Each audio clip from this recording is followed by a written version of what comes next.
ध्यान दिया जाए। कल के क्लास में हम लोग एलिवेशन इन बॉइलिंग पॉइंट के बारे में पढ़ रहे थे। नहीं, तो एलिवेशन इन बॉइलिंग पॉइंट के लिए राउल्ट का लॉ हम लोग पढ़े थे। नहीं, तो राउल्ट के लॉ में कुछ बताया गया था ना, आए थे कल? अभी का वाला आते हैं, बोलिए sir. Raoult's law of elevation in boiling point क्या है?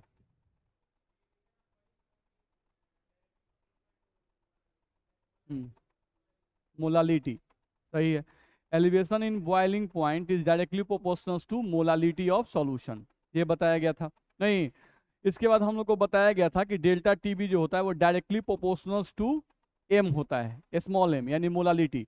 फिर हम लोग लिखे थे कि डेल्टा टीबी बराबर के बी गुना एम, जहां पर के बी को हम लोग बोले थे, के बी का कुछ नाम था। के बी को क्या बोलते हैं? जो फॉर्मूला हम लोग पढ़े थे, delta TB equals to K B into M, इसका नाम क्या है? के बी का नाम नहीं ध्यान है? बैठिए आप। मोलल एलिवेशन कांस्टेंट, एक और नाम से उसको जानते हैं, एक और नाम से उसको जानते हैं,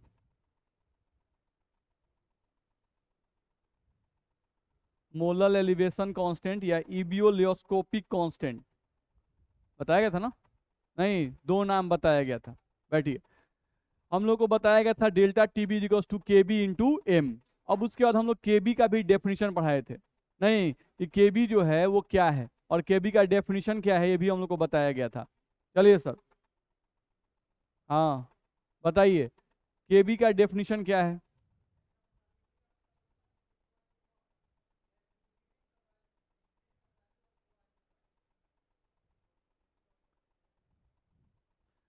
When the molality of solution is 1, then increased value of boiling point, increased value of boiling point is called as Kb, ये बताया गया था।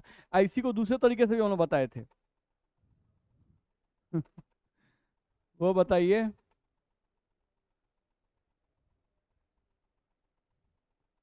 बैठिए, बगल में बताएं दीजिए। चलिए सर, केबी को एक दूसरे तरीके से ही बताया गया था। हाँ,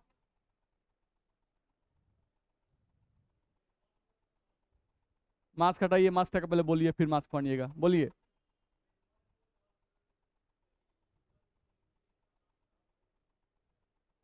When 1 mole of solute is dissolved in 1 kg of solvent, हाँ,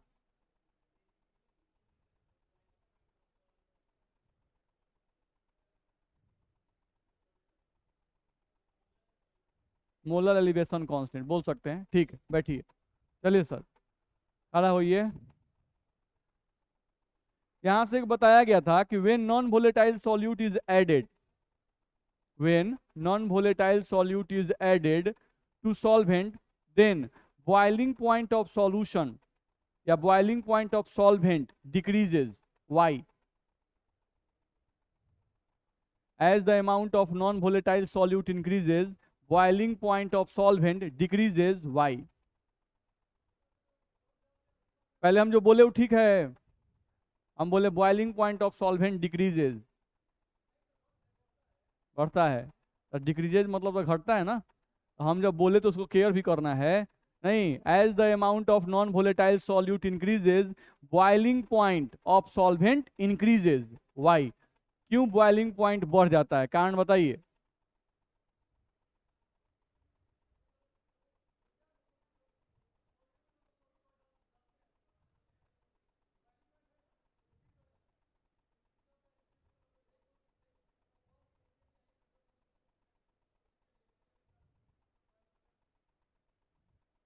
सही तरीके से एक्सप्लेन ही नहीं कर पा रहे हैं, बैठिए, बोलिए। When non-volatile solute is added in a solvent, then boiling point of solution increases. Why? फिर से बोलो, ठीक से बोलो, फिर से बोलो। हम बोल रहे हैं, हिंदी में पहले बोलते हैं, हम बोल रहे हैं क्या कि हम प्योर वाटर ले लिए, उसमें नॉन वोलेटाइल सॉल्यूट डाल दिए। पहले वो पानी का बॉइलिंग पॉइंट कितना था? 100।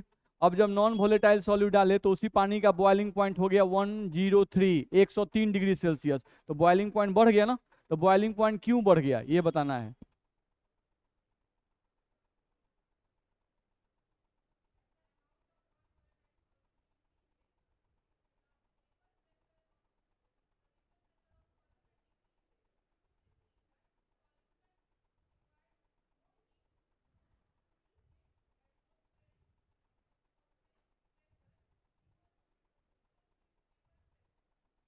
यहाँ पे थोड़ा सा गड़बड़ हो रहा है। नहीं, as the amount of non volatile solute increases, vapor pressure of solution decreases. Due to this reason, the solution required more heat to make its vapor pressure equals to atmospheric pressure. नहीं, यहां पर solution को ज्यादा heat चाहिए ताकि वो अपने vapour pressure को एटमॉस्फेरिक प्रेशर के बराबर कर सके। ठीक है, तो तुम बात समझ रही हो, लेकिन थोड़ा सा घबरा रहा है लैंग्वेज में। ठीक है, बैठिए। ये हम लोग को बताया गया था। फिर हम लोग देखें अगर, तो हम लोग यही सब पढ़ रहे थे। केबी का हम लोग सुन लिए कि केबी का डेफिनेशन क्या था। नहीं, बॉइलिंग पॉइंट हम लोग का क्यों बढ़ जाता है सॉल्यूशन के कारण, ये भी हम लोग देख लिए। ठीक है, चलो अब आगे हम लोग बढ़ेंगे। उसके पहले आपका हम लोग टेस्ट रिजल्ट दे दें। चलिए, शिवम कौन है? आपको 16 नंबर आया है। टोटल 21 मार्क्स था।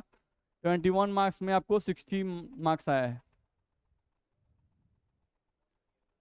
हैं?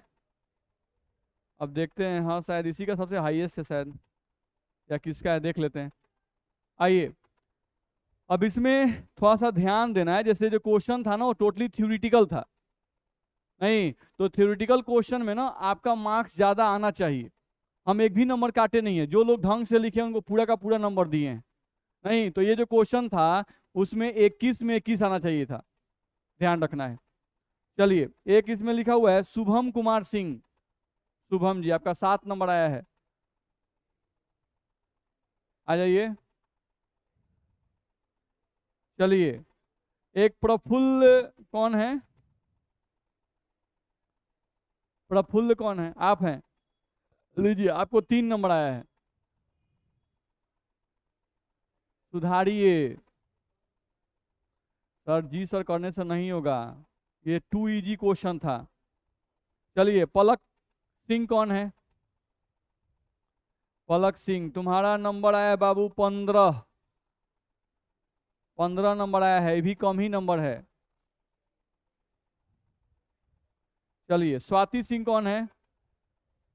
आपका नंबर आया है 8। दे दीजिए, आप ही लेके दे दीजिए उनको। आपका नंबर 8 आया है। 21 नंबर में 8 नंबर।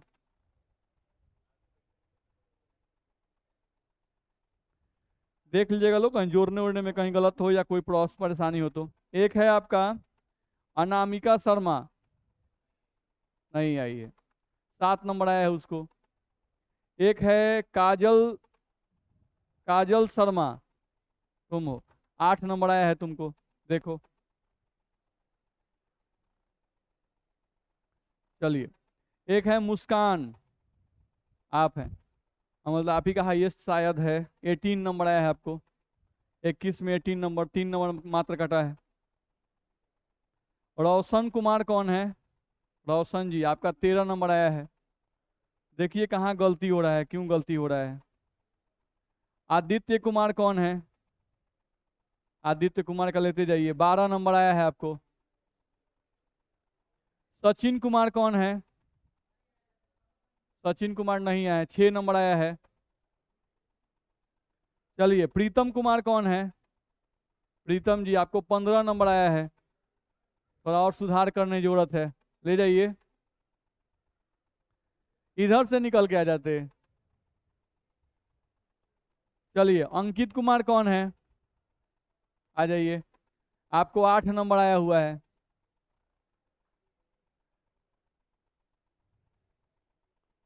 चलिए, इसमें एक है आशीष मिश्रा,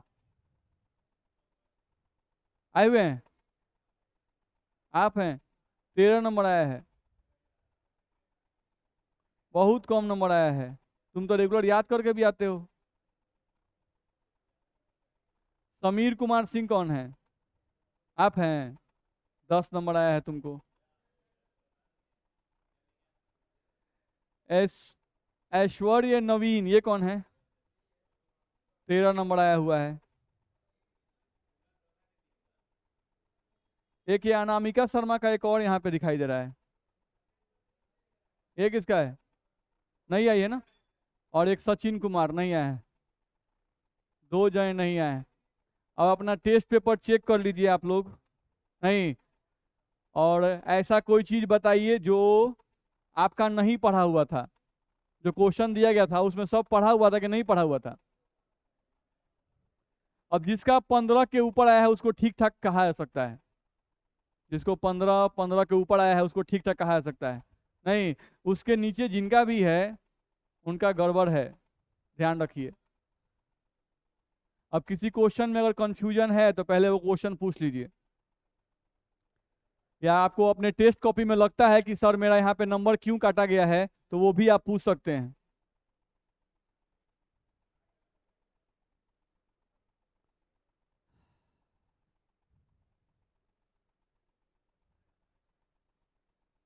किसी क्वेश्चन में अगर नंबर कम दिया गया है तो आप उसका पूछ सकते हैं रीजन।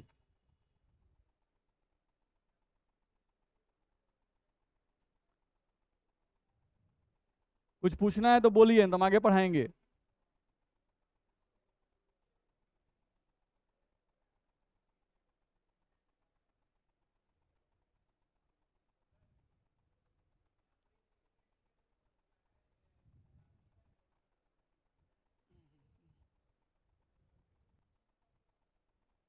बोलिए कौन सा? 3 3 3 3। At constant temperature and pressure no more, ये सेचुरेटेड सॉल्यूशन का डेफिनेशन आप लिख दिए हुए हैं, और डेफिनेशन लिखना था सॉल्युबिलिटी का। At constant temperature no more solute dissolve in a given amount of solution. ठीक है, तो ये हो गया this solution is saturated solution. यहाँ पर कहीं भी अमाउंट ऑफ सॉल्यूट का चर्चा नहीं हुआ। सॉल्युबिलिटी क्या है? The maximum amount of solute which is required to make a solution saturated. यानी सॉल्युबिलिटी जो है वो अमाउंट ऑफ सॉल्यूट को बताता है।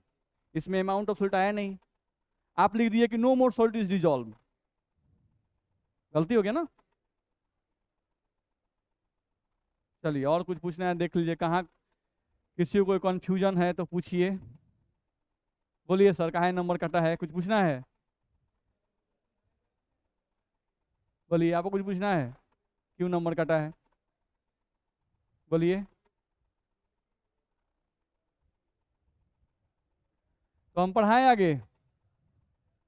अगर कोई क्वेश्चन में कंफ्यूजन है तो पूछ लीजिए, या कॉपी चेक करने में भी कहीं आपको लगे कि कहीं मेरा गलत नंबर चेक किया गया है तो आप अपना कंफ्यूजन दूर कर सकते हैं।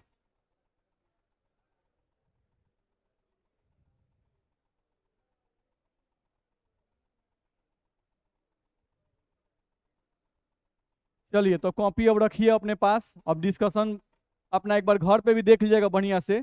अगर कोई भी कंफ्यूजन हो तो हमसे पूछ लीजिएगा। हम लोग अब पढ़ाई को आगे बढ़ाते हैं। चलिए ध्यान दीजिए, कल के क्लास में हम लोग पढ़े थे, आपको याद होगा, Raoult's law of elevation in boiling point. नहीं, जो कि हम लोग को बताया गया था डेल्टा टीबी, जिसको हम बोलते हैं elevation in boiling point, directly proportional to molality of solution. यही ना पढ़ाया गया था, delta TB directly proportional to M. इसी को हम लोग लिखे थे डेल्टा टीबी डायरेक्टली प्रोपोर्शनल का साइन हटा के हम लोग क्या लिखे थे, के बी मल्टीप्लाइड बाई एम। बताए थे ना। नहीं, इसके बारे में अगर देखा जाए तो हम लोग सब कुछ बताए थे। यहाँ पर डेल्टा टीबी जो है ये आपका क्या है, ये है आपका elevation in boiling point. Elevation का मतलब बढ़ जाना। नहीं, के बी हम लोग का था मोलल एलिवेशन कांस्टेंट।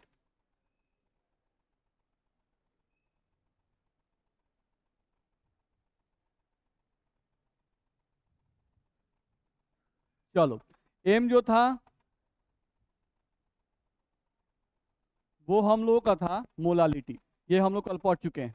नहीं, अब ध्यान दिया जाए तो इसी फॉर्मूला को हम ऐसे भी लिख सकते हैं, delta T B is equals to K B गुना मोलालिटी। हम लोग पहले पढ़ चुके हैं और इसका फॉर्मूला भी हम लोग पढ़ चुके हैं। तो मोलालिटी का हम लोग फॉर्मूला यहाँ से लिखते थे, ए गुना 1000 बटा डब्लू गुना बी। ये फॉर्मूला हम लोग यहाँ पर लिख सकते हैं, ध्यान रखना है। ठीक है, तो यहां से हम लोग का एक फॉर्मूला आ गया जिसको हम लोग बोल रहे हैं यहाँ से डेल्टा टीबी बराबर के बी गुना मोलालिटी की जगह पे रख दिए ए गुना 1000 बराबर डब्लू गुना बी, जहां पर सबका मतलब भी हम लोग जानते हैं।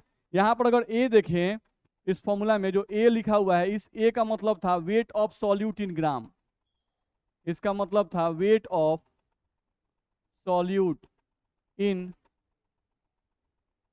ग्राम। नहीं, अब इस पे आधारित हम लोग का न्यूमेरिकल आएगा, ध्यान रखना है। फिर यहां से हम लोग को डब्लू लिखा हुआ है, तो डब्लू का मतलब क्या था? Molecular weight of solute. W का मतलब था हम लोग का मॉलिक्यूलर वेट ऑफ सॉल्यूट, ध्यान रखना है, ठीक है। और यहां से जो बी था, उस बी का मतलब क्या था? Weight of solvent, weight of solvent in gram, ध्यान रखना है। तो हम लोग को ध्यान रखना होगा कि जो फॉर्मूला हम लोग पढ़े delta T B equals to K B into M, नहीं तो फॉर्मूला सब कुछ वही रहेगा, मोलालिटी का इस फॉर्मूला का यूज हम लोग को मिलेगा। नहीं तो ये फॉर्मूला हम लोग पहले पढ़े हैं कि नहीं पढ़े हैं? पढ़ चुके हैं। नहीं तो हम लिख सकते हैं delta T B equals to K B multiplied by A गुना ए बराबर डब्ल्यू गुना बी। इतना में दिक्कत है? नहीं तो यहाँ से इस फॉर्मूला पे आधारित हम लोग का न्यूमेरिकल आएगा जो हम लोग बनाएंगे आगे, ठीक है। चलो अगले पॉइंट पे आ जाओ। अब अगला पॉइंट दे रहा है यूनिट ऑफ केबी। हम लोग को देखना है केबी का यूनिट क्या होगा, ठीक है, यानी मोलल एलिवेशन कांस्टेंट जो हम लोग पढ़ रहे हैं उसका यूनिट क्या होगा। चलो तो देखो, तो फॉर्मूला हमारे पास अभी हम लोग पढ़े हैं delta TB equals to KB गुना एम, लिख दिए। अच्छा, अगर केबी को यही रहने दे और मोललिटी को यहाँ लाएं तो देखो तो केबी बराबर क्या होगा? डेल्टा टीबी बटा एम होगा, इसको यहाँ लाएंगे तो नहीं, ये आ गया। अच्छा, ये डेल्टा टीबी जो है एक्चुअली क्या है? टेम्परेचर ही है ना।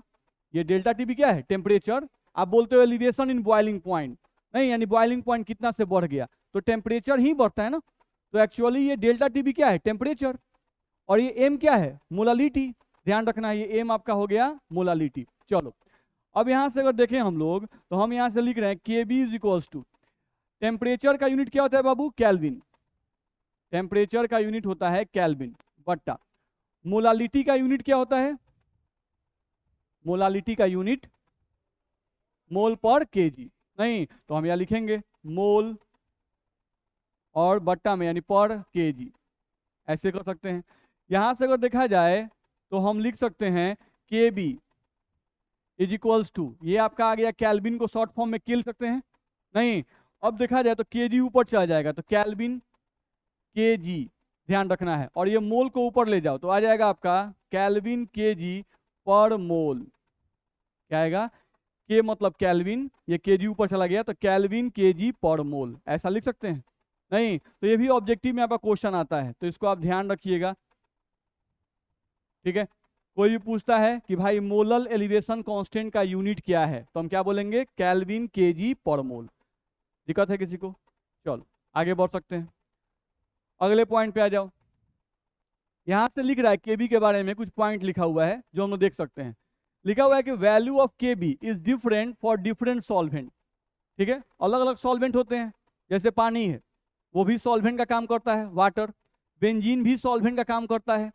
CCl4 कार्बन टेट्राक्लोराइड ये भी सॉल्वेंट का काम करता है। तो अलग अलग सॉल्वेंट का नेचर क्या है? अलग अलग है।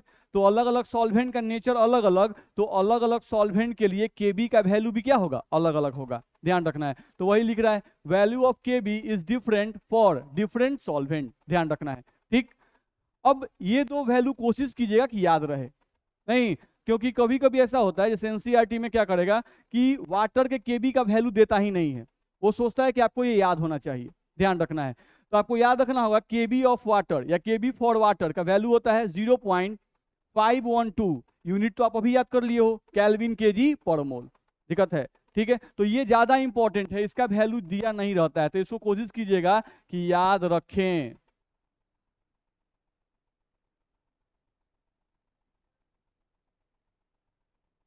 ध्यान रखना है। केबी फॉर बेंजीन नहीं, ये जनरली दिया रहता है, कभी कभी किसी क्वेश्चन में नहीं दिया रहता है, नहीं तो इसका वैल्यू भी ध्यान रखना है 2.53 केल्विन केजी पर मोल, ठीक है। तो वाटर के लिए 0.512 और बेंजीन के लिए 2.53 केल्विन केजी पर मोल। इतना में दिक्कत है? तो ये दोनों न्यूमेरिकल में दिए भी रह सकते हैं, मैक्सिमम केस में वाटर का नहीं दिया रहता है, तो इसलिए आप याद रखिएगा। चलो एक हम लोग का दिया हुआ है जिस फॉर्मूला को आपको सिंपली ध्यान रखना है, KB can be calculated by the formula. नहीं केबी का वैल्यू हम लोग चाहें नहीं तो इस फॉर्मूला से भी कैलकुलेट कर सकते हैं, ठीक है, molal elevation constant is equals to RT square बटा 1000 LV लिखा हुआ है।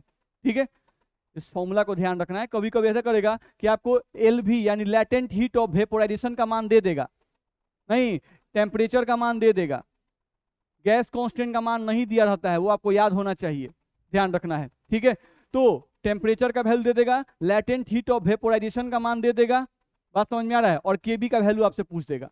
ठीक है, तो इस फॉर्मूला को आपको ध्यान रखना है। तो केबी का एक फॉर्मूला हमारे पास आया RT स्क्वायर बटा 1000 LV, जहां सबका मतलब समझ लीजिए।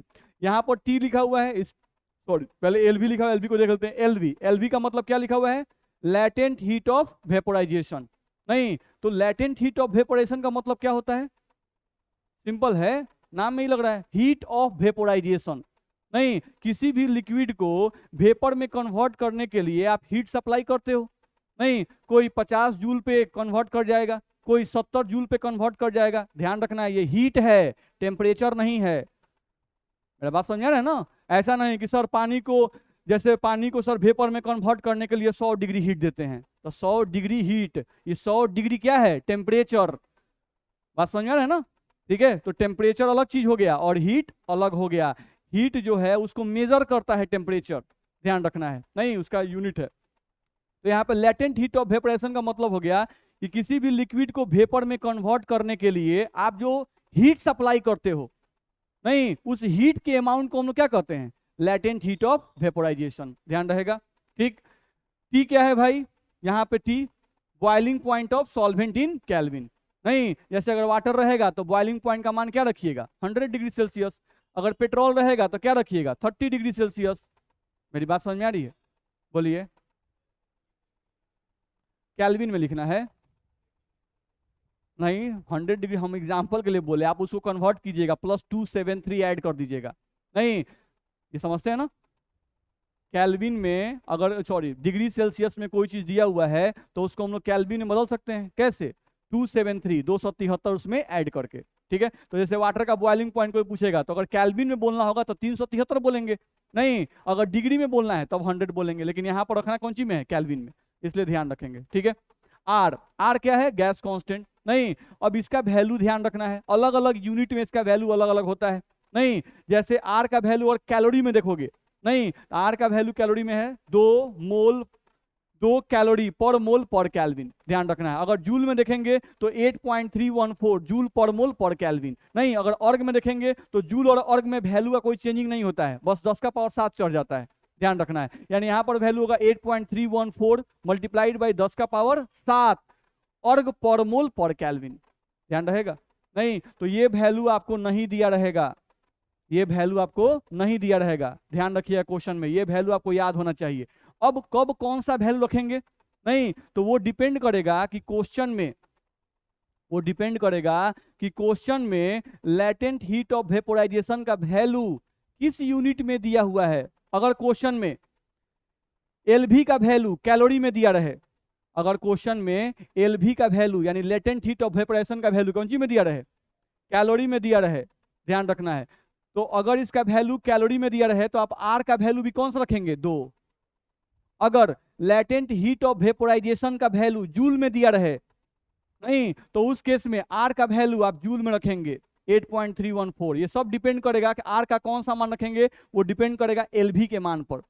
ठीक है, अगर LV latent heat of vaporisation का मान अर्ग में दिया रहेगा तो हम लोग अर्ग वाला वैल्यू यूज करेंगे आर का। इतना में दिक्कत है किसी को? नहीं, तो हम लोगों को केबी के बारे में पढ़ रहे हैं तो एक चीज हम लोग केबी के बारे में क्या पढ़े, केबी का यूनिट पढ़े।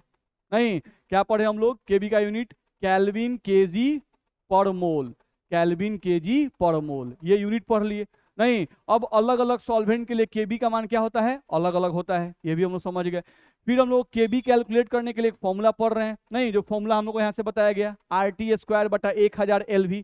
नहीं, जहाँ पे सबका मतलब समझ रहे हैं, आर का मतलब गैस कांस्टेंट है, अलग अलग केस में वैल्यू क्या होगा वो ध्यान रखना है। नहीं, टी का मतलब टेम्परेचर इन केल्विन है और LV का मतलब लेटेंट हीट ऑफ वेपोराइजेशन है। किसी को दिक्कत? तो ये फॉर्मूला याद होना चाहिए। चलिए, एक क्वेश्चन है बड़ा कॉमन है जो RLVP केस में भी आया था, यहाँ भी फिर से आ गया है। How would you conclude that elevation in boiling point is a colligative property? आप कैसे कह सकते हो कि एलिवेशन इन बॉइलिंग पॉइंट जो है यानी डेल्टा टीबी एक कोलिगेटिव प्रॉपर्टी है। नहीं तो कोलिगेटिव प्रॉपर्टी का डेफिनेशन हम लोग पढ़े थे कि नहीं पढ़े थे? पढ़े थे, याद है? रोज तनी पीछे पलट लेना है एक बार। नहीं, किसी को याद है क्लास में कोई ऐसा विद्यार्थी जिनको कोलिगेटिव प्रॉपर्टी का डेफिनेशन याद हो, गर्ल्स या बॉयज में? कोई तो हाथ उठाइए, बोलिए।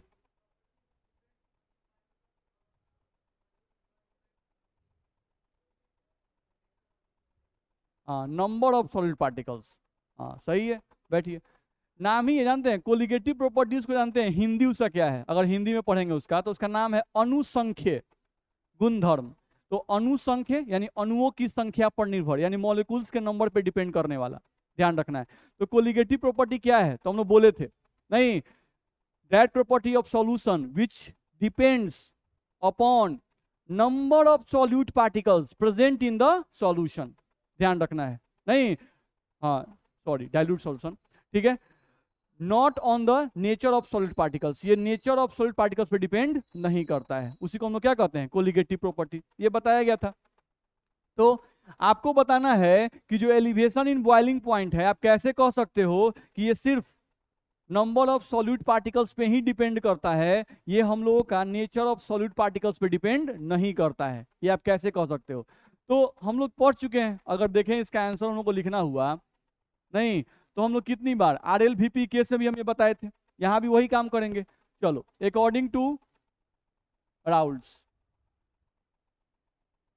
राउल्ट के अनुसार अभी हम लोग पढ़े थे डेल्टा टीबी। डेल्टा टीबी का मतलब elevation in boiling point, directly proportional to molality.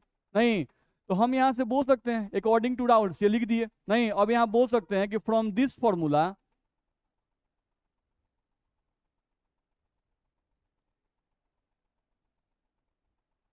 it is clear that from this formula it is clear that elevation, इसी को बोलते हैं elevation in boiling point, it is clear that elevation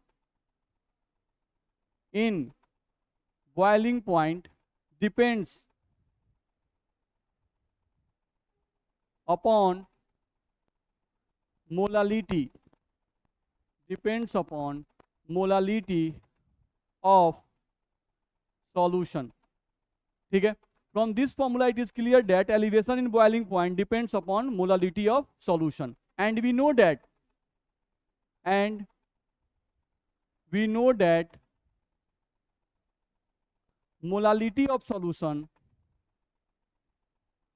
molality of solution depends upon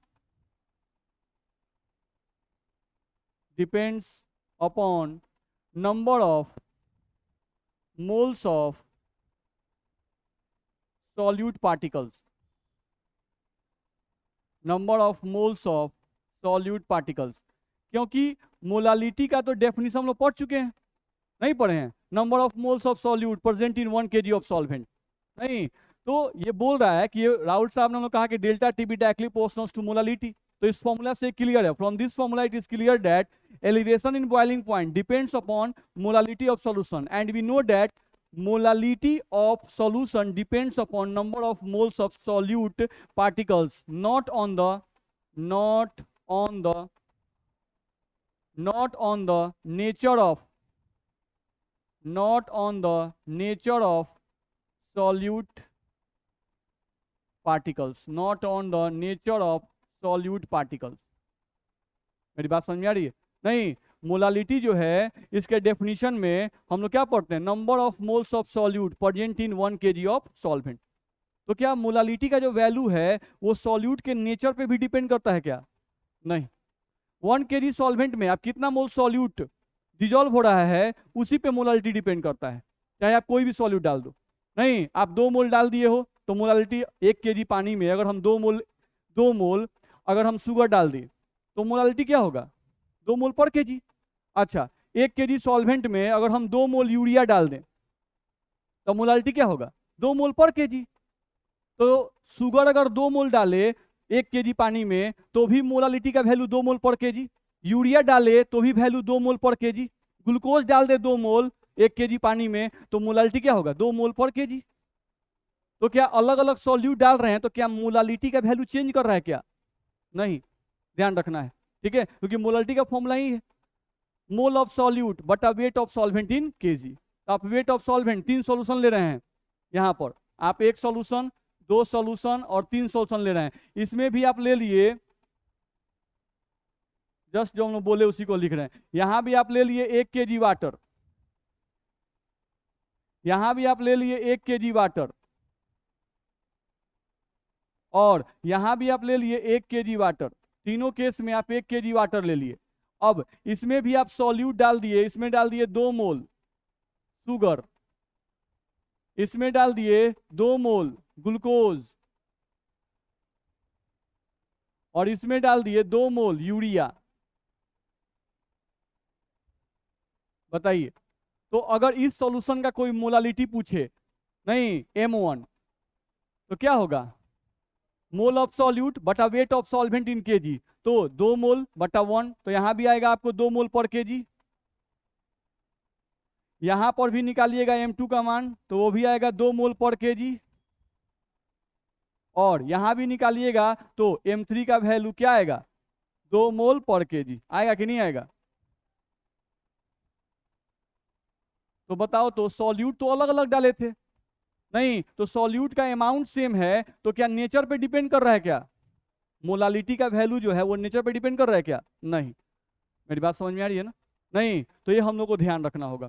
तो वही हम लोग लिखे यहां से, नहीं कि मोलालिटी जो होता है वो number of moles of solute particles पे डिपेंड करता है, not on the nature of solute particles. नहीं, from this it is clear that delta TB is a colligative property। बोल सकते हैं? नहीं, तो ये बड़ा कॉमन क्वेश्चन है जो पूछा जाता है, लिखा जाएगा। आगे बढ़ सकते हैं, चलिए। तो थोड़ा सा आप लोग भी मन से थोड़ा एग्जाम दीजिए, नहीं जो परीक्षा देते हैं वो थोड़ा और मन से दीजिए लोग, और प्लीज हैंड राइटिंग पर ध्यान दीजिए, कुछ लोगों का हैंड राइटिंग बड़ा खराब है। नहीं है? हाँ, इस बार न्यूमेरिकल का ले लेते हैं, ठीक है। तो न्यूमेरिकल का टेस्ट हम लोग रख लेते हैं इस परसों, नहीं परसों तो संडे है परसों नहीं, हम लोग इसका टेस्ट रखते हैं आपको बुधवार को, ठीक है। तो बुधवार को आप लोग, जितना हम लोग ज़्यादा नहीं देंगे आपको, हम एलिवेशन RLVP तक आप पढ़िएगा। RLVP relative lowering of vapour pressure तक का न्यूमेरिकल आप ठीक से प्रिपेयर कर लीजिए। नहीं, वहीं तक के न्यूमेरिकल में आसान न्यूमेरिकल देंगे हम, वैल्यू भी ऐसा देंगे जो कट जाए आसानी से, नहीं ताकि हम बस चेक करेंगे कि आप बनाने आ रहा है कि नहीं। आपको वैल्यू आसान रहेगा ताकि आप काट सकें, नहीं लेकिन बाकी क्वेश्चन अच्छा ही रहेगा, ठीक है। चलिए अगले पॉइंट पे आ जाए, थोड़ा सा ध्यान दें। अगला लिखा हुआ है elevation in boiling point is measured by a very sensitive thermometer which is called as Beckmann's thermometer. ध्यान रखना है ये बात भी, नहीं यानी हम लोग पानी लिए थे जिसका बॉइलिंग पॉइंट था 100 डिग्री सेल्सियस, पानी में हम लोग चीनी डाल दिए, तो बॉइलिंग पॉइंट बढ़ा कि घटा? बढ़ गया। नहीं, बॉइलिंग पॉइंट क्या हो गया? बढ़ गया। तो बॉइलिंग पॉइंट कितना से इंक्रीज किया उसको मापने के लिए हम लोग जिस थर्मोमीटर का यूज करते हैं उस थर्मोमीटर का नाम क्या है? बेकमेन्स थर्मोमीटर, जो कि ऑब्जेक्टिव में ऐसे ही पूछा जाता है, तो बस याद रखिएगा। चलिए एक और पॉइंट है जो न्यूमेरिकल में यूज आएगा, हम लोग न्यूमेरिकल जब बनाएंगे तो इनका यूज आता है, तो इस पॉइंट को याद रखिएगा। At 100 degree Celsius, 100 degree Celsius पर वेपर प्रेशर ऑफ वाटर जो होता है वो एटमॉस्फेरिक प्रेशर के बराबर होता है, और वो कितना होता है? 1 ATM के बराबर होता है। 100 डिग्री सेल्सियस पर नहीं, पानी का जो वेपर प्रेशर होता है वो 1 ATM के बराबर होता है। अब क्वेश्चन में कहेगा नहीं कि water is at its boiling point, question में कहेगा water is at its boiling point, नहीं and the vapour pressure of solution. अब सोचो, वेपर प्रेशर ऑफ सॉल्यूशन दे दिया लेकिन vapour pressure of pure water नहीं देगा, खाली लिख दिया कि water is at 100 degree Celsius या water is at its boiling point. नहीं, तो जैसे ही लिखे कि water is at 100 degree Celsius तो 100 डिग्री सेल्सियस पर वाटर का वेपर से कितना होगा 1 atm। तो ये ध्यान रखना है, वो इन्फॉर्मेशन क्वेश्चन में नहीं देता है, तो उसको आपको ध्यान में रखना होगा। ठीक है। अब कभी कभी करता क्या है कि जो प्रेशर का यूनिट है वो अलग अलग दे देगा, नहीं तो उसको हम लोग को ध्यान रखना है। जैसे 1 atm बराबर अगर mm में लिखें तो कितना होता है 760 mm ऑफ Hg, नहीं, या 1 atm बराबर 760 टॉर होता है। इन सभी यूनिट का यूज पड़ेगा न्यूमेरिकल में। 1 atm बराबर कोई बार में कन्वर्ट करने के लिए कहे तो होता है 1.013 बार। 1 atm कोई पास्कल में बदलने के लिए कहे तो उसका वैल्यू होगा 1.01 गुना 10 का पावर 5 पास्कल। तो इन सब वैल्यूज को याद रखेंगे, ध्यान रखना है, ये सब हम लोग को न्यूमेरिकल में यूज आएंगे। दिक्कत है? सोचिए, दिक्कत नहीं होता है, क्वेश्चन नहीं बनता है, बहुत गलत तरीका है। नहीं, अब इस बार जो टेस्ट में मार्क्स आ रहा है, नहीं आप लोग सब लोग फॉर्म जमा कर दिए, सब लोग जमा कर दिए। आप फॉर्म पे गार्जियन का नंबर दिए हैं कि नहीं दिए हैं? दिए हैं ना? हाँ। तो एक चीज वो तो जो रिजल्ट आएगा आपके गार्जियन को बताया जाएगा कि आपके बच्चे का रिजल्ट इतना अच्छा आ रहा है। ये वाला नहीं, अब जो टेस्ट होगा पहले से आपको वार्निंग दे दिया जा रहा है। नहीं, और सब लोग फॉर्म जमा कर दिए ना?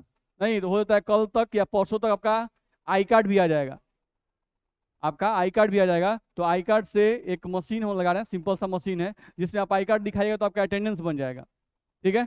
और उसके साथ आपको एक ऐप और डाउनलोड करना है, आपके पास वो ऐप रहेगा और साथ साथ आपके गार्जियन के पास वो ऐप रहेगा, बस मेरा है, जिससे आपके गार्जियन को पता चलेगा कि आप इस महीने में कितना दिन प्रेजेंट रहे। उसमें दिखाता है नहीं कि भाई इस महीना में 30 दिन था तो 30 दिन में बच्चा कितना दिन प्रेजेंट रहा और कितना दिन एब्सेंट रहा। जितना दिन प्रेजेंट रहेगा उतना दिन ग्रीन रहेगा और जितना दिन एब्सेंट रहेगा उतना दिन रेड रहेगा।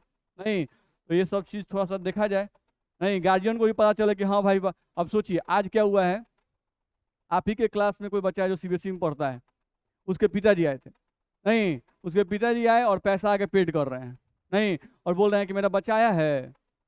तो हम बोले कि क्या नाम है, तो ये नाम है। तो हम पूछे हैं क्लास में कि भाई आया है कि नहीं आया है, नहीं तो वो 15 दिन से नहीं आ रहा है। अटेंडेंस बनता है ना आपका, नहीं तो उसे 15 दिन से वो नहीं आया है। बनाइए, नहीं तो समझिए पकड़, जिस दिन पकड़ाइएगा उस दिन आपका कॉल चला जाएगा। अब तो पहले अटेंडेंस मैनुअली बन रहा था, अब हो सकता है कि मंडे से या ट्यूसडे से आपका भाई आई कार्ड बनने लगेगा। तो इसमें हुआ क्या आप सोचिए, तो उस बच्चे के पास उसके पिताजी आए हैं, पैसा पेड कर रहे हैं, केमिस्ट्री में 5000, फिजिक्स में 5000। सोचिए, अब सोचिए कि उस बच्चे के पास पैसे क्या वैल्यू है, नहीं उसके गार्जियन पैसा पेड कर दिए आके, और वो बच्चा जो है 15 दिन से क्लास नहीं आ रहा है। अरे भाई काहे के लिए पैसा पेड कर रहे हैं, वो पैसा अपने ही पास रखिए, गर्दा उड़ाइए, नहीं यहाँ पे क्यों पे कर रहे हैं जब क्लास ही नहीं कर रहे हैं। तो आप 5000 पे कर रहे हैं तो कोशिश कीजिए कि यहाँ से हम कुछ निकाल लें, 5000 नहीं 15000 20000 के आसपास निकाल लें। नहीं अगर उतना आप नहीं पढ़ पाते हैं तो वो सारा पैसा डूब गया ना। मेरी बात समझ में आ रही है? तो वो बच्चा, तो यहाँ से कॉल किया गया, नहीं स्टाफ लोग कॉल किया उस बच्चे के नंबर पर, तो उठा रहा है, मेरी नानी मर गई हैं, हम मामा के यहाँ आए हुए हैं, उसके पिताजी सामने बैठे हुए हैं, नहीं उसकी वो बोल रहे हैं का नानी तो इसकी 2 साल पहले मरी हैं। नहीं तो कहे कि दीजिए हमको फोन, हम लोग उनको फोन दे रहे हैं, नहीं फोन उठा के बात कर रहे हैं, तुम्हारी नानी कब मरी है बेटा, तो अभी परसों मर गई हैं, तो हम तुम्हारे बाप बोल रहे हैं। अब समझिए, वो फटाक से फोन काट दिया। तो ये स्थिति है, बताइए हम क्या कहें, क्या कर रहे हैं आप, किसको धोखा दे रहे हैं। आप पढ़ लीजिएगा तो किसको दे दीजिएगा, हमको दे दीजिएगा कि गार्जियन को दे दीजिएगा, आप अपने लिए पढ़ते हैं। गजब हाल है, किसको धोखा दे रहे हैं। नहीं जाएंगे क्लास आज, मत जाइए ना, नहीं पढ़ेंगे आज, मत पढ़िए ना, किसका दे रहे हैं, आप अपना डुबा रहे हैं। पैसा दे रहे हैं, क्लास नहीं आ रहे हैं, मत आइए, किसको ले डूब रहे हैं, आप अपने को डूब रहे हैं लेकर, गधा सब। चलिए ये क्वेश्चन बनाइए, एक से एक केस आता है, कोनो कोनो ऐसा भी आता है जो अपने पिताजी को मार दिया है, सर मेरा फीस कम कर दीजिए प्लीज सर। क्या हुआ, क्यों कम कर दे, क्या करते हैं पिताजी, सर पिताजी नहीं है सर। सोच लीजिए, पिताजी नहीं है वो बोल रहा है, नहीं तो बोला ठीक है अपने माँ से बात कराओ। वो फोन नंबर दिया, कॉल किया गया, कॉल किया गया तो उसके पिताजी ही फोन उठाए। मेरी बात समझ आ रही है? उसके पिताजी ही फोन उठाए, पिताजी उसको लाके, पिताजी मम्मी के नंबर पर फोन किया गया, लेकिन नहीं होता है मम्मी के फोन नंबर तो पिताजी नहीं उठा सकते हैं, उठा लिए, हेलो हाँ आप राजू के कौन बोल रहे हैं, थोड़ा उनकी मम्मी से बात करना है, तो उनके पिताजी बोल रहे हैं, बोलिए क्या बात करना है। अब देखिए भाग रहा है, नहीं, तेजी में सीढ़ी पर से उतर रहा है, तो हम लोग कहेंगे गेट बंद कीजिए, पकड़ लाइए उसको पहले। तो ये स्थिति है, समझ रहे हैं क्या क्या लोग कर रहे हैं। बनाइए क्वेश्चन को।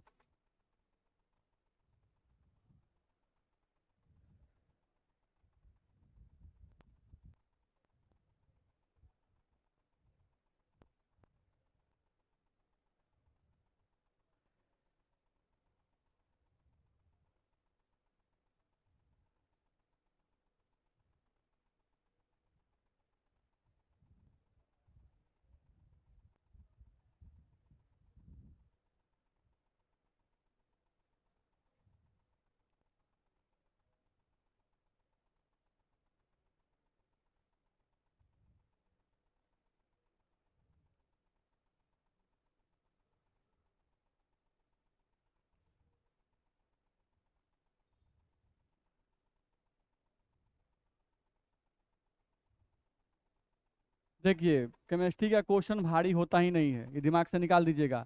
ज़्यादा दिमाग लगाएगा बनाइएगा, नहीं बनेगा। सिंपल दिमाग लगाइए। के बी, जो जो दिया है पहले उसको लिखना शुरू कीजिए। ध्यान से देखिए, के बी फॉर CCl4, तो के बी का वैल्यू दिया हुआ है, के बी ऑफ CCl4 का वैल्यू कितना दिया हुआ है, 5.02, लिख दीजिए।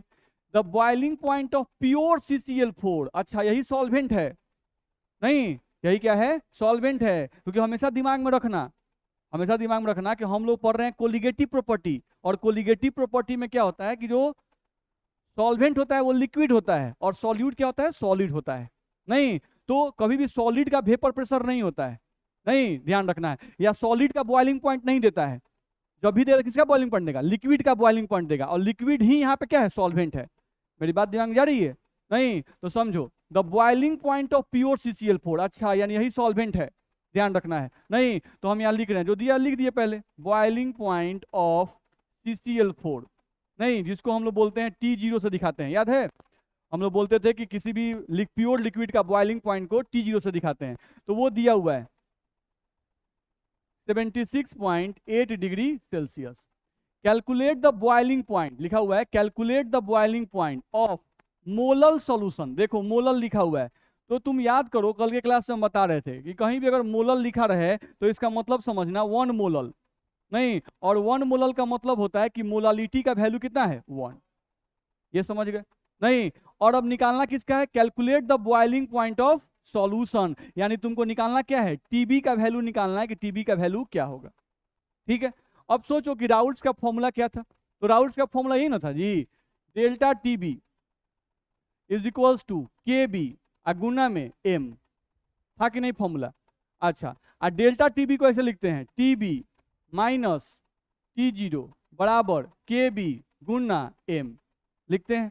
खोजो इसमें क्या क्या दिया हुआ है, टीबी का value, boiling point of solution निकालना है, क्या करना है, निकालना है। तो जिसको निकालना है उसको वैसे ही रहने दो, टीबी बराबर माइनस T0 76.8, यहाँ रख दो 76.8 बराबर के बी का वैल्यू देखो 5.02, यहाँ पे रखो 5.02 मल्टीप्लाइड बाई मोलालिटी का वैल्यू देखो कितना दिया हुआ है, 1। मोलल सॉल्यूशन जैसे ही कहे मोलालिटी का वैल्यू 1 है, क्या इसको सॉल्व करके टीबी का मान नहीं निकलेगा।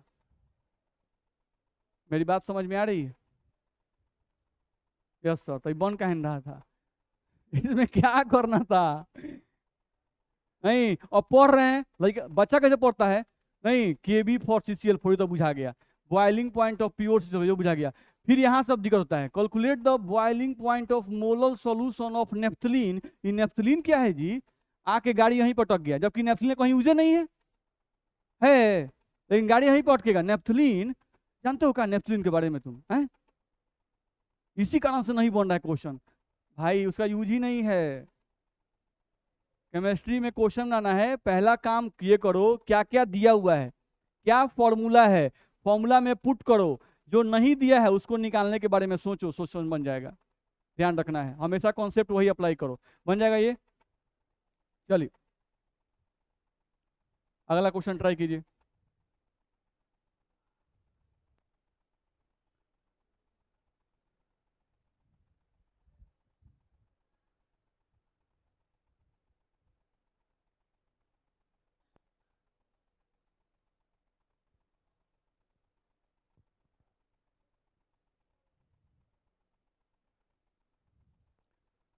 एक हफ्ता का आपका और सॉल्यूशन बचा हुआ है, यानी अगले वीक में सॉल्यूशन खत्म हो जाएगा।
देखा जाए, हम लोग को इसको बनाना हुआ, समझो, हम लोग delta TB is equals to, formula पढ़े हैं के बी और गुना में एम, यही फॉर्मूला पढ़े हैं।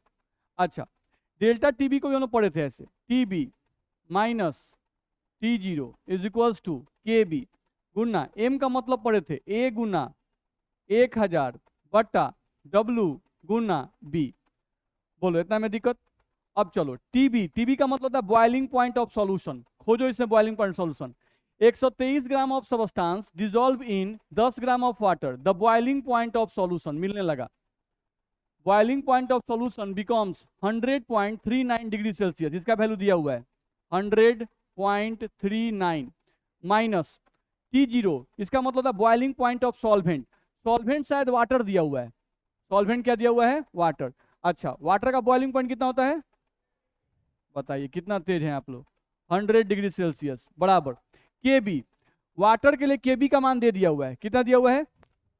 0.52, तो हम यहाँ रखे 0.52 मल्टीप्लाइड बाई ए का मतलब था वेट ऑफ सॉल्यूट, नहीं जैसे खोजते 1.23 gram of A substance dissolve in 10 gram water. अच्छा, यही जो है ये हमारा सॉल्यूट है, ए का वैल्यू हो गया 1.23 multiplied by 1000 divided by W का मतलब होता है मॉलिक्यूलर वेट ऑफ सॉल्यूट, तो मॉलिक्यूलर वेट ऑफ सॉल्यूट तो निकालना है, calculate the molecular weight of solute, यानी डब्ल्यू का वैल्यू निकालना है, मल्टीप्लाइड बाई बी, बी का मतलब होता है वेट ऑफ सॉल्वेंट, तो खोजते कि सॉल्वेंट का वेट कितना दिया हुआ है 10 ग्राम वाटर, तो यहाँ पे 10 मल्टीप्लाई कर देते। अब ये बताओ कि इसको सॉल्व करके डब्ल्यू का मान निकलेगा कि नहीं निकलेगा? तो इससे हम क्या किए,